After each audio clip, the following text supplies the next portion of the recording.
You're putting gas in your car anyway. Why not get real cash back? If you like free money, download Upside. I'm saving the cash I earn from using Upside to help pay for a vacation later this year. Download the free Upside app now to earn cash back every time you buy gas. Use promo code WALK5 to get up to a $5 bonus on your first tank. You can cash out anytime right to your bank, PayPal, or a gift card for Amazon and other brands. Just download the free Upside app and use promo code WALK5 to get up to a $5 bonus on your first tank. That's code WALK5 to get up to a $5 bonus on your first tank.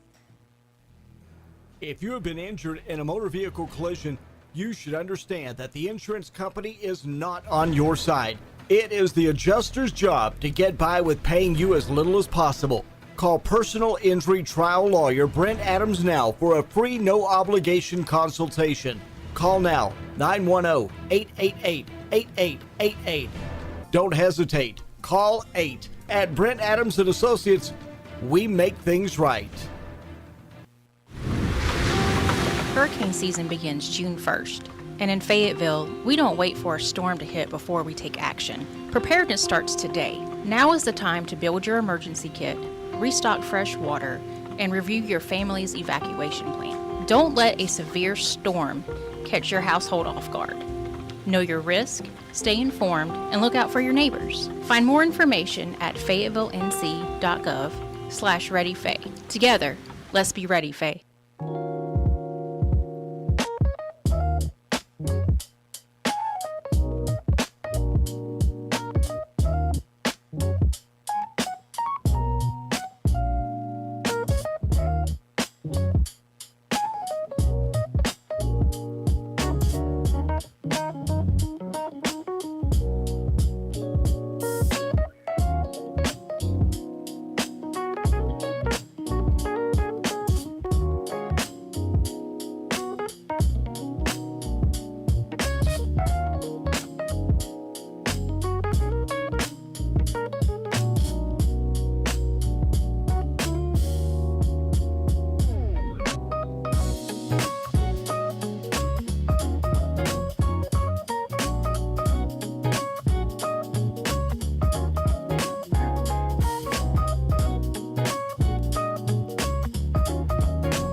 Good morning on a Friday, 8:07, 8:08.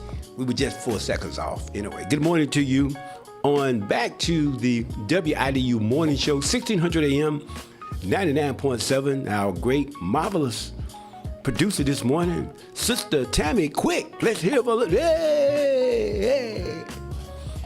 So, it's raining now, and look, it's needed rain. I know it's on a national holiday, Juneteenth.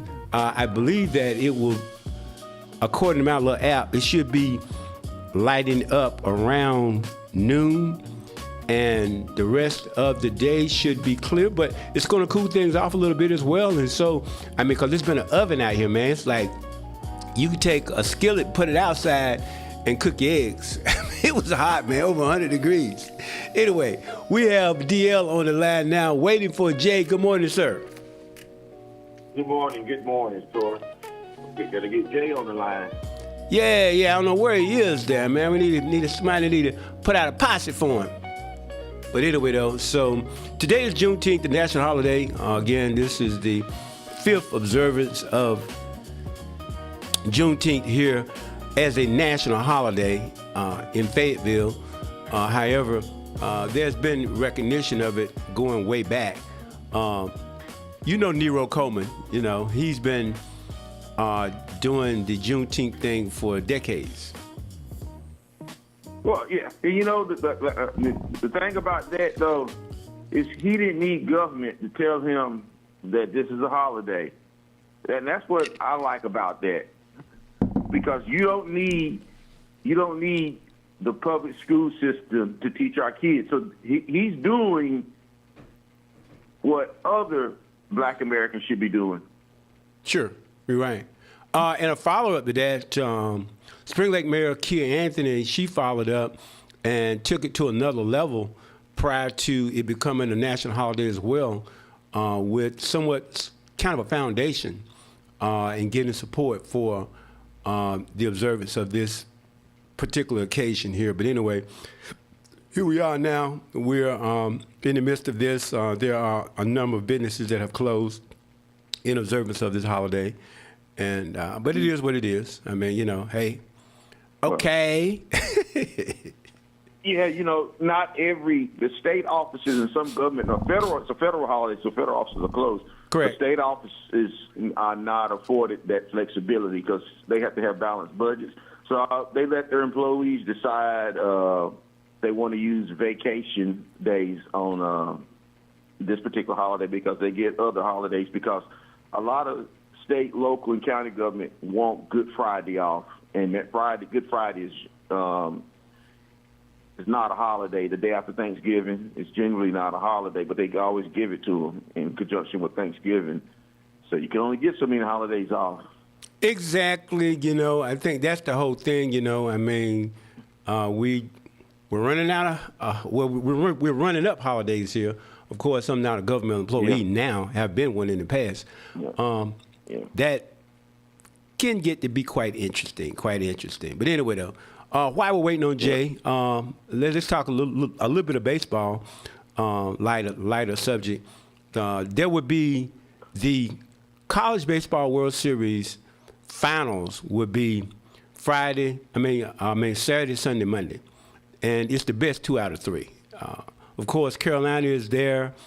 They are considered to be a favorite inside of that series with Oklahoma. However, Oklahoma is red hot, and Carolina's red hot, too. I believe the Hills can bring it home. It's the best 2 out of 3. I hope that they will. Hopefully, they'll bring it home before Monday, and we won't have to wait for a Monday game. But if they split, then we won't know until Monday. But, it's huge, man. Those kids, man, they throwing that ball. Whew, man, they got some awesome pitchers. It's awesome. That's in Omaha, Nebraska. That's where they always go to.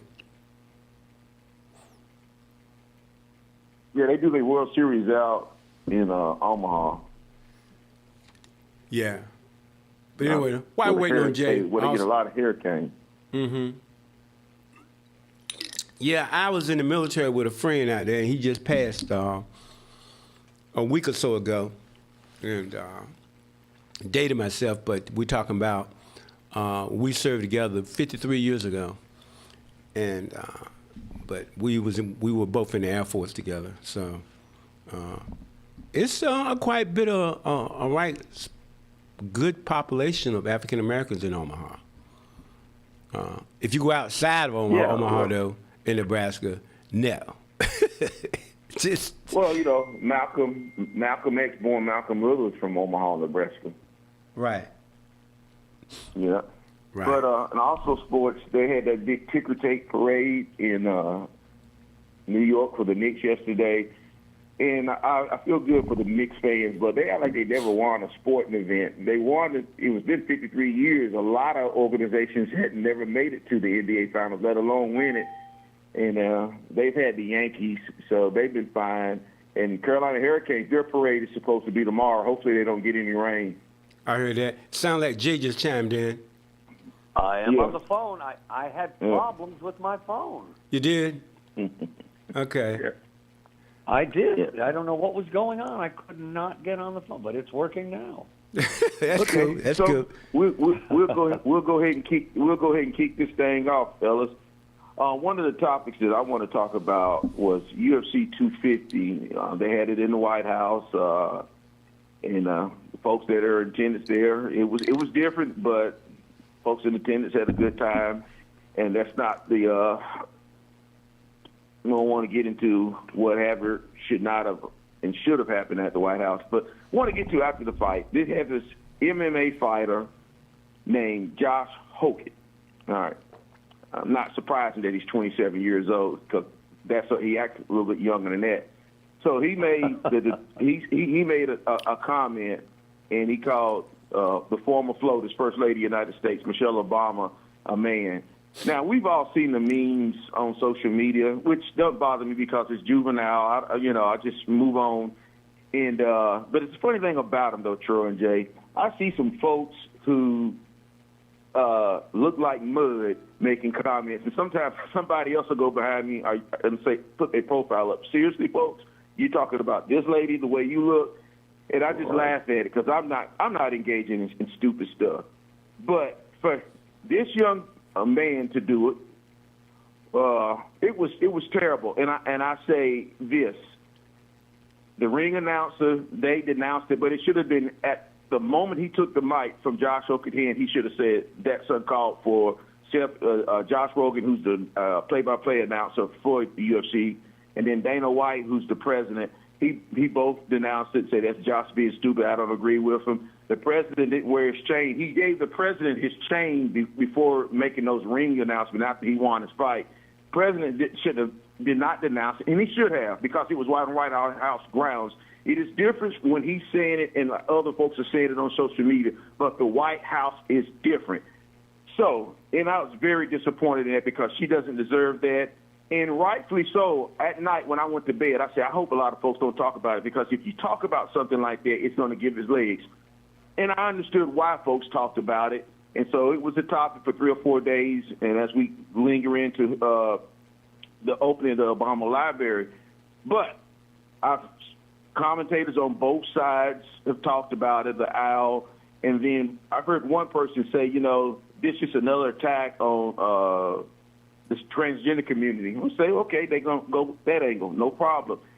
I want to go this way with it. I don't believe in whataboutism, but this is what I see. Colin Powell, and I'm going to get to present day black conservative, Colin Powell and Condoleezza Rice, when they served under George Bush, who folks on the left wish they had now, they said derogatory things about Condoleezza, talked about Dr. Rice's neckline. And Harry Belafonte, who I have a lot of respect for, was a leader in the civil rights movement. He called Colin Powell a sellout. That was troubling and disappointing for me because I agree. General Powell was kind of my uncle's age. He joined the military in 65, close to that range. So I just thought it was uncalled for. I'm like, for what? For being conservative, for working for George Bush? In present day, what I have a problem with, now, Winston Earls, who ran for lieutenant governor in Virginia, now, she did come out with her red hat, her gun, and, okay, if you want to criticize a politician for that stick, that's fine. Right. She kind of fell out of favor with Trump, and she lost the race to Virginia for the governor. But some of the comments made about her and her hair, you talk about hair, what they talked about black women's hair and during slavery, post Reconstruction, and during the Jim Crow era. She took a lot of abuse for wanting to be a conservative candidate, and we do it now. I look on the local level.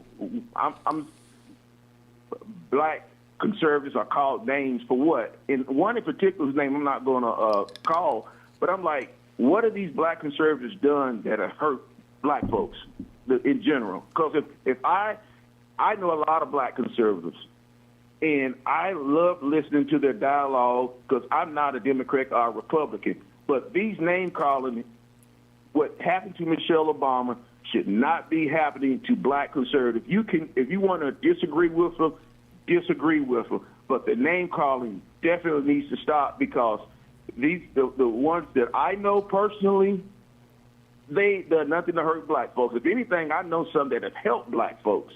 And that's all I wanted to say about that comment. Well, I'd like to comment. What I think you said makes perfect sense. I think that there is in our world today, we say things. Let me just say this. I think what was said about Michelle Obama was absolutely outrageous. I think the one thing that upset me more than anything was the fact that folks on both sides of the both parties said, "Hey, outrageous, unacceptable." The only one that didn't was President Trump. That's a problem. But to your point, it does work both sides. Something very simple. When George Bush, and this is a very simple argument. When George Bush was in office, Democrats thought he was the worst. Everyone complained about him. But it's always the other side. We don't see how should I say it? I think we're just hypocrites. It's okay if your side disagrees, but when the other side, I'm trying to say this, and I'm having difficulty saying it, but I agree with what you said, DL, because we do often. Let's go to Troy. Okay, but I'm having trouble with my Okay. point here, but I Yeah, agree hey, with Troy. you, DL. My Hey, point's Troy. not working. Yeah, hey Troy, the one thing before I volley over to you is the one black conservative that I like to hear his story. And I kind of compare it to a local, I call royal family in Fayetteville. Congressman Wesley Hunt, who lost his campaign bid for Senate in Texas. But this brother, if you listen to him, he's an Apache pilot. Two of his siblings, they both went to military academy. He was raised by a lieutenant colonel. He's conservative. He says the Democrat Party has nothing to offer him.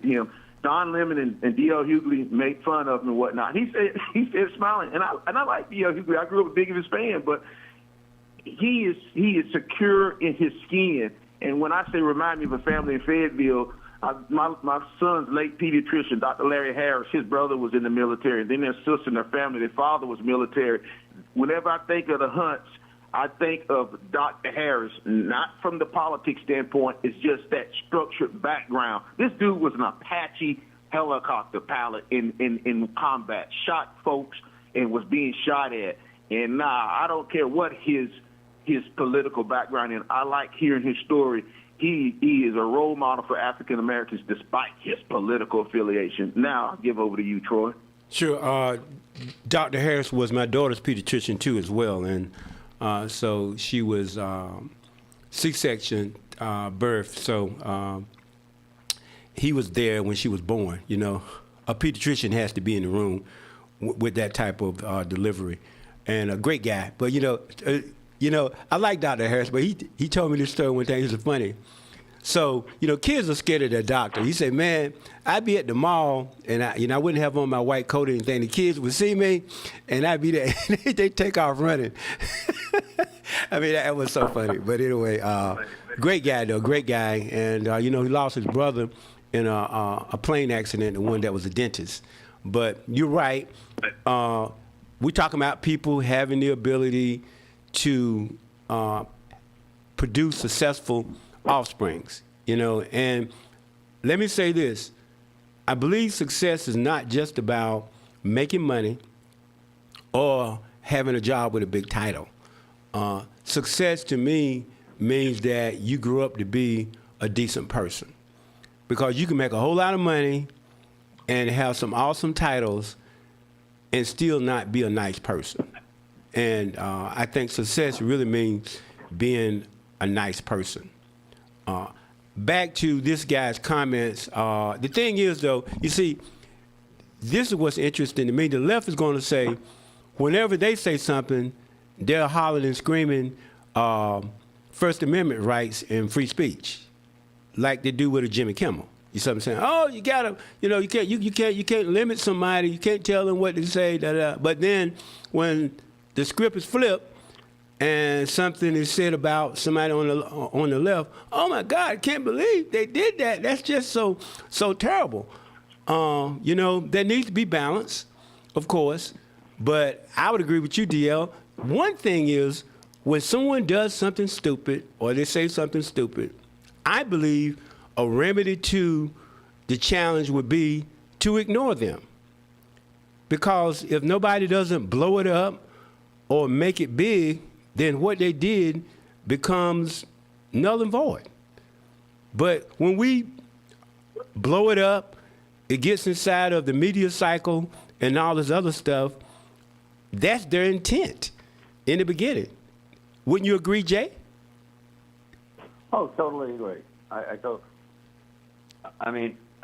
agree. I really agree. I think DL made it. Yeah. So I just think we need to just push the pause button, you know what I mean? And because DL, you and I have known each other a long time. And so I've had people attack me on social media, okay? And DL can tell you, I said, DL said, what you going to do about it? I say nothing. I'm not saying anything. You know what I mean? He can tell you this. That's the best way to shut things down, because what they're looking for is the push and pull and the back and forth. Yeah.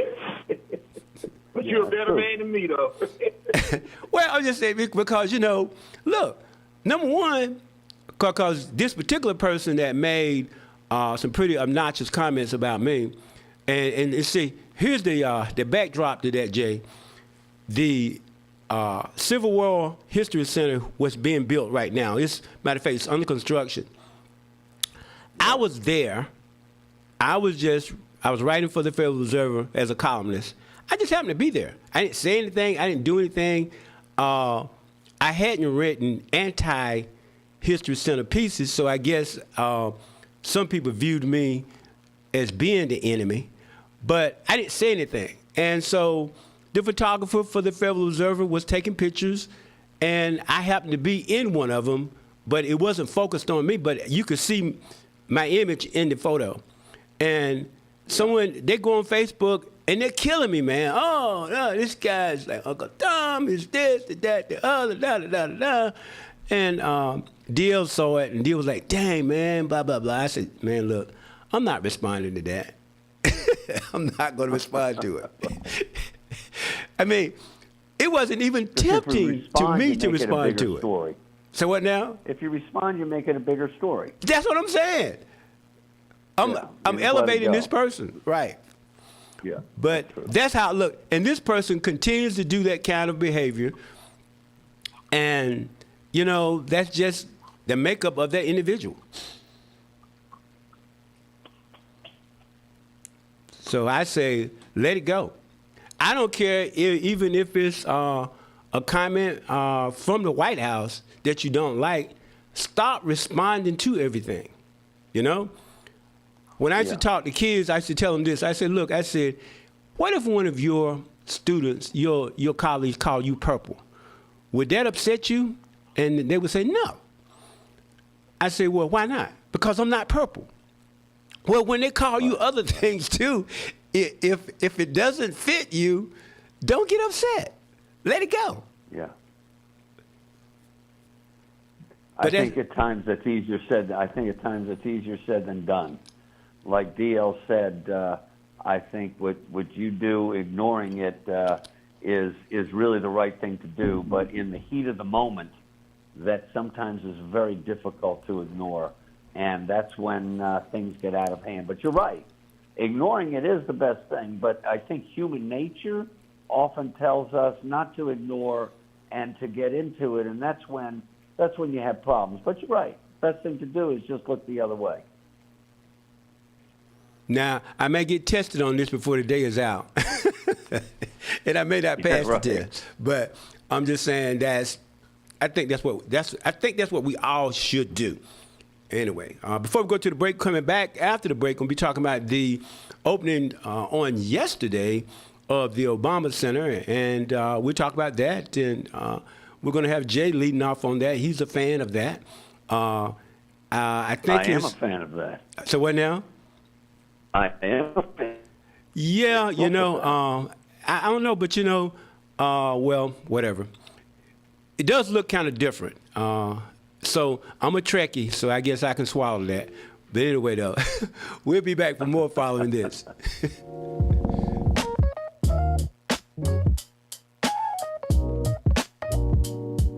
The U.S.-Iran Memorandum of Understanding announced on Wednesday amounts to a reopening of the Strait of Hormuz and a deal to try to reach a final agreement on almost everything else. But there are few details so far. North Carolina U.S. Senator Tom Tillis says he needs to read the agreement thoroughly. Israel's military says its forces struck targets throughout southern Lebanon overnight as Hezbollah reported intense fighting in the area. The North Carolina Senate voted 36-6 to pass the ABC D.C. omnibus bill, a 35-page bill that would make several changes to the state's alcohol laws, including allowing ready-to-drink cocktails. North Carolina's Ethics Commission has dismissed a complaint against Insurance Commissioner Mike Causey that alleged inappropriate text messages, misuse of a state vehicle, and campaigning on state time. Former North Carolina State Senator and District Court Judge John Joyner Snow Jr. of Murphy has died at the age of 80. Mike Rayleigh, NCN News. I'm Jamie Monticelli, WIDU Radio News. On June 16th, the Cumberland County Sheriff's Office, along with multiple other agencies, executed search warrants in the 1700 block of Webster Avenue, the 400 block of North Lillington Highway, the 6000 block of Rayford Road, and the 600 block of South Riley Road. As a result, 2 individuals were arrested. 67-year-old Carlos Garcia was arrested and charged with 3 counts of promoting prostitution. 53-year-old Anganka Sishak was arrested and charged with 1 count of promoting prostitution. Every Thursday, join Gate Beautiful for the Summer of Hope activation. The events are 6 until 7:30 p.m. at Christ Covenant Baptist Church. June 25th, there is a dance battle. July 2nd, it is flag football. July 9th, check out the talent show. July 16th, there is a graffiti contest. You Pick Night is July 23rd. Kickball is July 30th. August 6th is Your Story Night. The last night, August 13th, it is the Back to School Bash. From WIDU Radio, I'm Jamie Monticelli. Good Friday morning. Showers and storms are likely during the first part of the day, making for a messy commute. Temperatures start in the low 70s. Then highs won't be as hot this afternoon, only reaching the mid to upper 80s. With them partly cloudy overnight, with temperatures by Saturday morning dropping to the mid 60s. We're then mostly sunny on Saturday, with highs reaching the upper 80s to around 90 degrees. We're hotter on Sunday with more sunshine. Highs reach the mid 90s. I'm meteorologist Grant Skinner in the NCN Weather Center. Hi, I'm Mitch Colvin, president of Colvin Funeral Home and Crematory. For over 50 years, our family has provided professional services with dignity, compassion, and respect with families during a time of need. We realize funeral services are as unique as those we're honoring. We offer a variety of affordable, quality services tailored to meet each family's needs, specializing in burial and cremation services. Proudly servicing Cumberland, Robeson, Hope, Harnett, Bladen, and surrounding counties from 2 locations, 2010 Murchison Road, Fayetteville, 1904 Elizabethtown Road, Lumberton. For more information, visit our website, www.hmcolvin.com. At Fayetteville State University, you will do something you thought you could never do. And never say never again. With NC Promise $500 per semester tuition, dare to see where you can go. Check out all your options, including our new cybersecurity program. Because tomorrow just can't wait. Fayetteville State University. Anything really can happen. Are you in?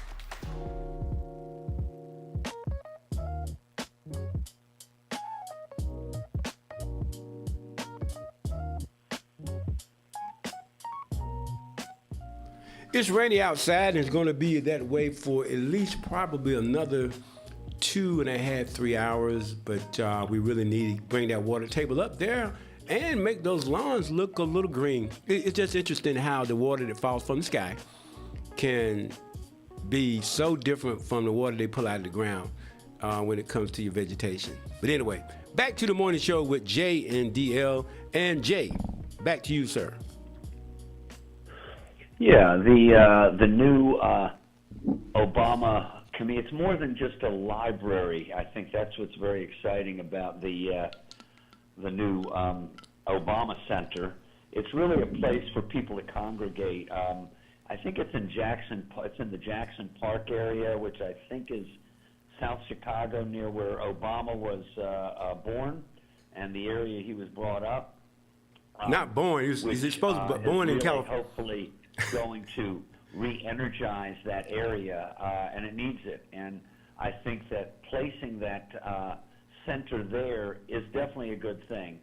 I think it was really just I watched a good part of Michelle and Barack's speeches, and again, I think the focus, was on unity. There were some digs. They never mentioned, the current president. They did have President Bush, Clinton, and Biden in attendance. Trump, of course, not a surprise, was not invited.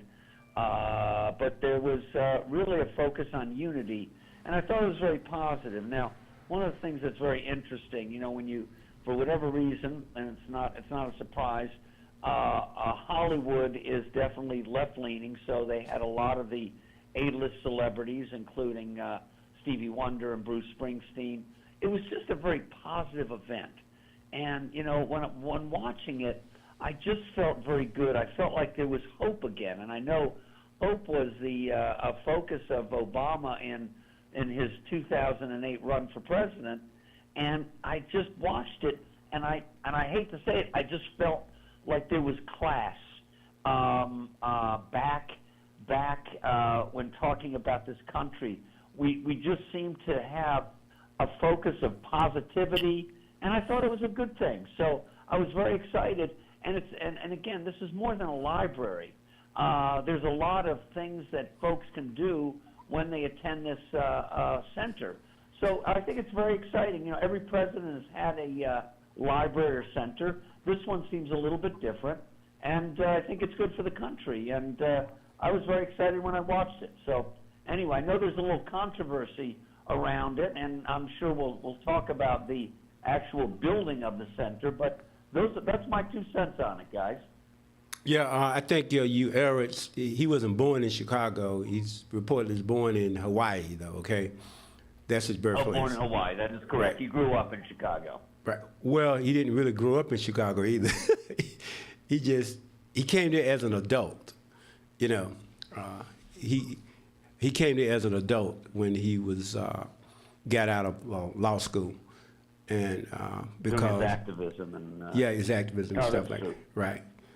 Well, I still like him and I support him, and I think it's a great place to build a library. Sure. Okay. Deal. Okay, yeah, you definitely talk about the build-up of it because there is some controversy. I'm glad both of you gentlemen did your research from reputable sites. But get back to the library. I've never been to a presidential library because they usually are built where those presidents either born or where they spend most of their adult life. So I was in Dallas last year, and me and some guys, and they wanted me to go to see Jerry's World out in Frisco, the Cowboy Stadium. I said, man, I ain't doing that. And looking back on it, because I don't know when I'll get back to Dallas, I will, because they play the Steelers every 4 years. I'll probably do that, and I'll probably visit the George, is it George W., the younger, which one, George H. or George W.?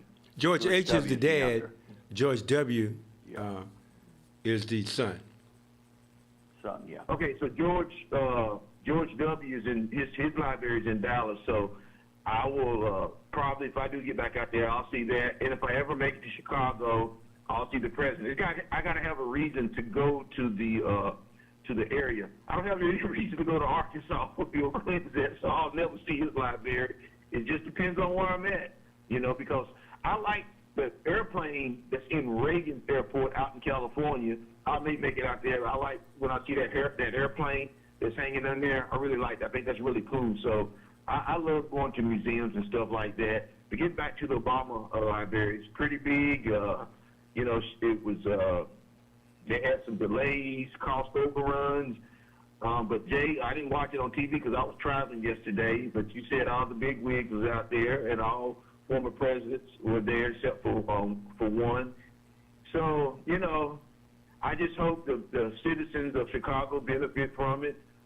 He made it a point to hire minority contractors because they usually don't get big projects like that. So I'm excited for everyone that was involved, you know, and that's it for me. Yeah. Well, what about the construction piece?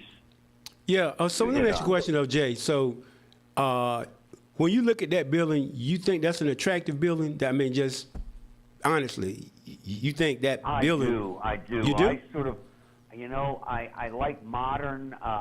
It has that. There's something about it that I really do like.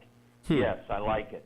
Okay. It jumps out at me. I like the verse that's on it, that's written on it. I do like it a lot. So, again, I think it's, you know, art is art is one of those things that sometimes you either like it or hate it. It just sort of jumped out at me. Yeah, I do like it, and I do hope to go. Chicago's one of my favorite cities, so I hope to go back when the crowds lessen a little bit, but I'll check that out, definitely. Well, you know, I mean, not being negative, I'm just reporting what's being said. That neighborhood, they're not really excited about that being there. The African American community surrounding that, they're not. They're not high on it the way the rest of the world is. But I just find it interesting, you know, George Bush 43, when Coretta Scott King dies at her service, they didn't want him to come to her funeral service, you know. Yeah. And I'm just saying is that now he's okay, but while he was president, it's a double standard. I know that's what I'm saying. It just, I mean, it's ridiculous how they act. Also, a subplot to this, and I think it warrants attention, is that subcontractors to the building, they have filed a lawsuit. The lawsuit is online, saying that they will not pay millions of dollars. I think the original cost of the building was purported to be $350 million, and in the end, it was over $800 million. But those African American, it was 7 of those subcontractors who now are alleging that because they aren't paid millions of dollars, they're going to have to file bankruptcy. That's not a good backdrop. Regardless of whether or not the foundation itself saying, "Oh, well, we paid them," they ought to make sure that this is corrected because it's tied to them. If they're concerned about an illegal person crossing the border and fighting for them, you would think someone, Jay, would be fighting for these 7 African American subcontractors who are alleging in a lawsuit that they have been denied millions of dollars that should be paid to them for you to enjoy that building that you're looking at. Don't you think? Yeah, I think I totally agree. I think the one part that really does need to be mentioned, you know how it works. I mean, the general contractor is responsible for paying the subs. In this case, I think it's Alliance, I wrote, that was paid the amount. They have been negligent about paying the subs.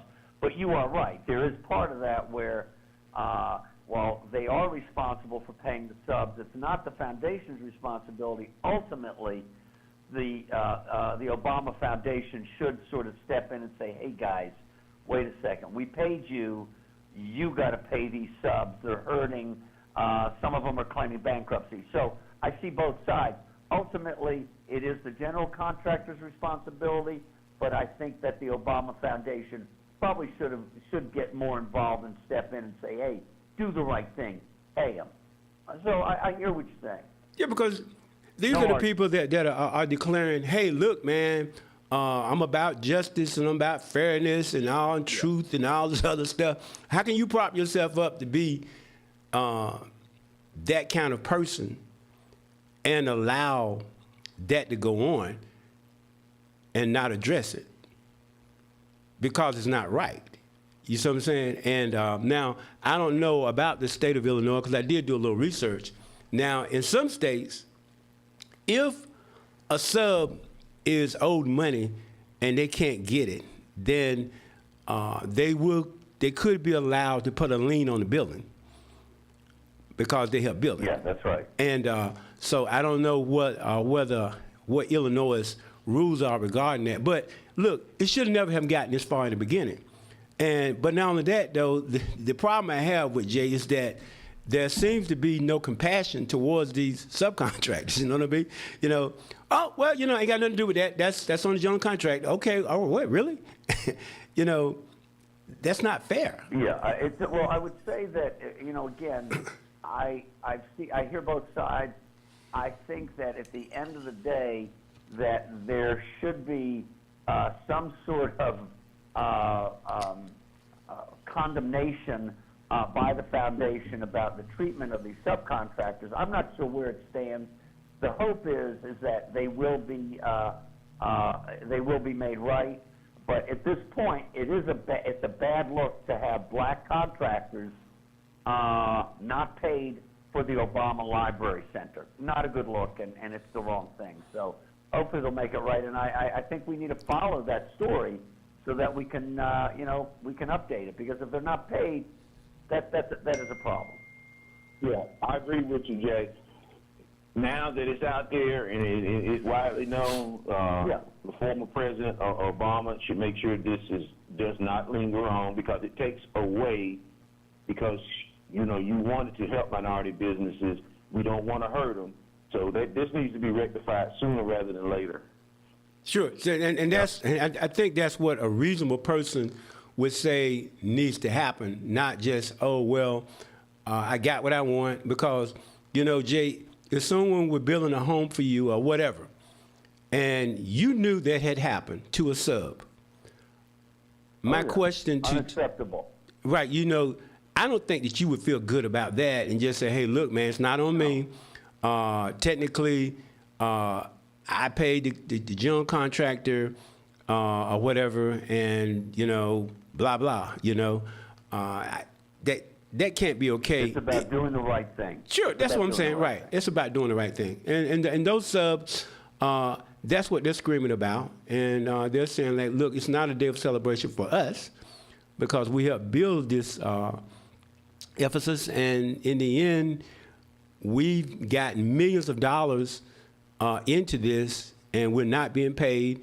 And now, because of that lack of money, we're facing bankruptcy. So, again, that's the downside of that kind of thing. And, I would have tried to fix that problem even before yesterday. So that would not have been a part of the news cycle. Now, a number of news cycles are not going to even report it because, let's be honest, they don't care. And they don't want anything. And I appreciate you bringing that up to us. Right. Honestly, I did not see that until you brought that up. Right. So it's good. I try to look at the different news outlets, but you're right. This was not picked up by the outlets I looked at. Oh no, because they don't want people to see, and that's what bothers me sometimes about legacy of mainstream media. They don't want to tell people all of the truth regarding something. So I'm not, and I think that hopefully that we will remain like this. If you're going to tell a story, and that's a part of the story, tell the whole story, or either just don't talk about it at all. And I would think that we wouldn't be making decisions what to talk about and what not to talk about simply because of these kinds of things. Because I believe that we definitely need to tell the whole story, because that's what's not happening right now in too much news. If they're listening to WIDU and we're just doing a talk show like we're doing now, tell the truth. I don't care whether it's for somebody or against somebody. I sent you guys the thing that's what Malcolm El-Hag Malik Shabazz, also known as Malcolm X, that's what he talked about. He said, look, I'm going to stand for truth. I don't care who it helps. And I'm going to stand against bad. I'm paraphrasing. I don't care who it hurts. And I think that's what we ought to do all the time, not try to sugarcoat or hide things simply because we believe that it's going to hurt or help somebody. We shouldn't do that. Let me ask you this. Was it a newsworthy story to cover it? Because I will say this. I was looking at the channels covering, and it was very interesting that Fox did extremely little coverage on the, because I was going back and forth to Fox, CNN, MSNBC. Now, granted, would you cover it for 2 hours like CNN did? Probably not. But would you cover it a little bit more when the former president is speaking, and at least cover that? They didn't.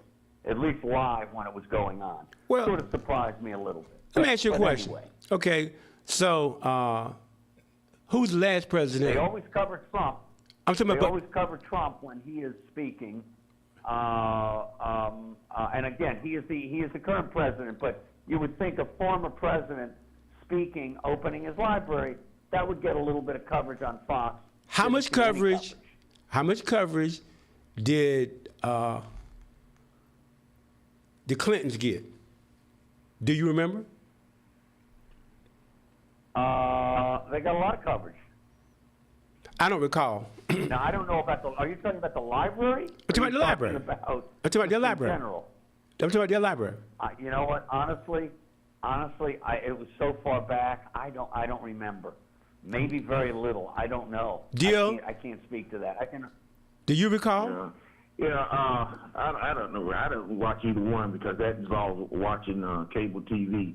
But Right. let me know when y'all gonna segue out of this because I want to see a Father's Day message. Sure, I got you. But anyway, though, the last point though, I'm saying if you're going to go to Bush 43, Bush 41, and you know, you got all these people here, Ronald Reagan's library. There's a bias here, and again, it's the same thing. The media wants to prop up certain people, and I'm saying to you, hey. I don't think they gave any of these libraries that much attention.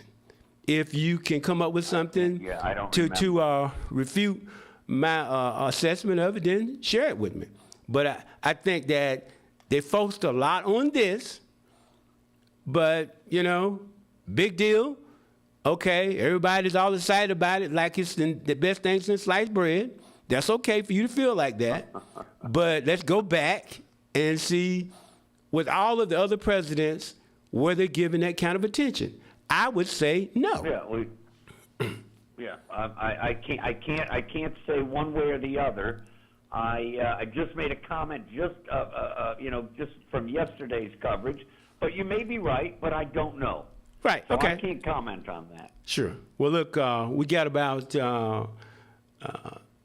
8 minutes left here, and people want to give shout outs to certain individuals and certainly to all of the great dads out there. It's, you know, we make a joke about this thing, man. You go to a restaurant on Sunday, it's going to be good seating.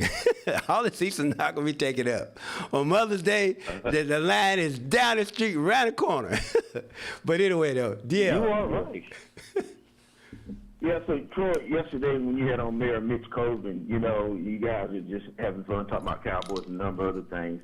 One thing I would have loved, and Jay, you too, the three things that you, Troy, and the mayor have in common. You all had young girls and women. You raised young women.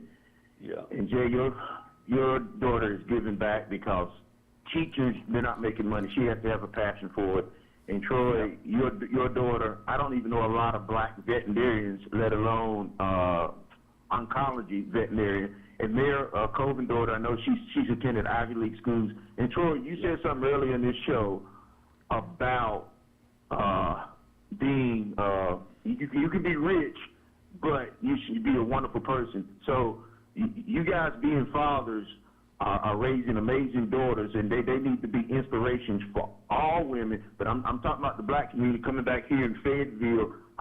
You guys make sure you give your set pets on the back for doing a good job, because those young ladies that I just talked about have to be disciplined, and for me, that's one of the greatest legacies besides your relationship with the Lord, is that you can say, I raised that daughter right there, and she's doing wonderful things. So, fathers are very important, but, just being there and pushing those young folks to excel. And I just wanted to, I follow the mayor on social media, and he's always giving shouts out to his two young ladies. And Troy, I know your story. And I just wonder, and Jay, I know your daughter's doing wonderful things teaching, because she's teaching in Durham County. So she's got some challenges.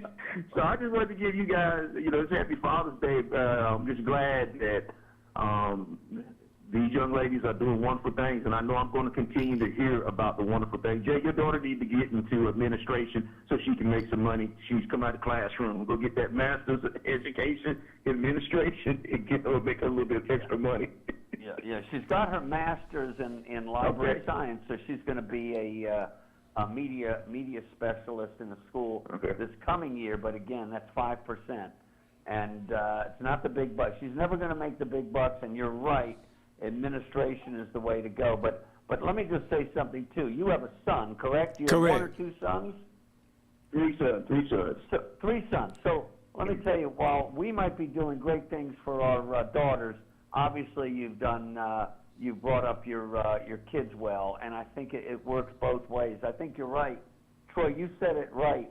You know, Mother's Day, you got lines coming out of the restaurants. It's hard to get a seat. Father's Day, it's not thought of the same. But, you know, a good father is so important. And it is. I could just speak for my dad. You know, my dad, I just say one thing about my father. He was always about just treating people right and being kind and being loyal and just being a good person. And that's what I learned from my dad. And, you know, my dad is my hero. And I'd like to say that I've learned everything about being a father and just doing the right thing about just as a person from my dad. So I'm going to give my dad a shout out. Yeah, I would say the same thing back to DL. I believe that it might be a little harder to raise a son nowadays than it is a daughter. We tend to be a little more protective of our daughters. However, raising a son in this 21st century, I believe is difficult. And so I guess hats off to all of those guys. I say, you know, former Commissioner Billy R. King, who is now deceased, he had 2 daughters. So Mayor Mitch Colvin, his biological children are daughters, although he's has bonus sons through his marriage. But you know, sons and daughters are very different. And but I believe it's like Tim White and I used to say, God gives you what you're supposed to have. And Tim has one child, is a son too. He lives down in Athens, Georgia. But God gives you what you're supposed to have. Wes Cookman now, he's a father. He has a very important role because Kim, that's her dad now, and she's without a mom. And so, you know, but the role of being a dad is tough. And so now, look, I'll be honest with you guys, I was a strict disciplinarian now when it comes to being a dad, and everybody was like, oh no, you know, she's gonna turn against you and all this other stuff. And man, you know, my daughter and I talk about it every day. You know what I mean? They look back and they say, oh, you knew what you were doing, huh? But at the time, I was a pushover with my daughter. Right. I didn't give her a lot of stuff. I just gave her my time. And as a matter of fact, a lot of people would remember her name and not even mine.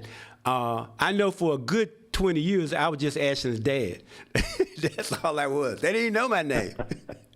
It was funny, you know. So, but to all those fathers out there, Reverend Dr. E.B. Herman, my big brother and father figure, the Honorable Abe Elliott Jr., to Bishop J.V. Porter, whom I talked to a lot.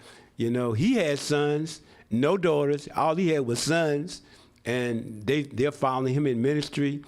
Reverend Aaron Johnson, I think he and his wife today is their anniversary.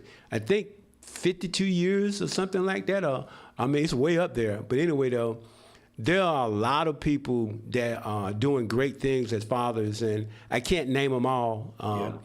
But on Sunday at Evans Metropolitan, they are honoring about 27 of us at that, at an event at 11 o'clock at Evans Metropolitan Amy Zion Church on Cool Spring Street.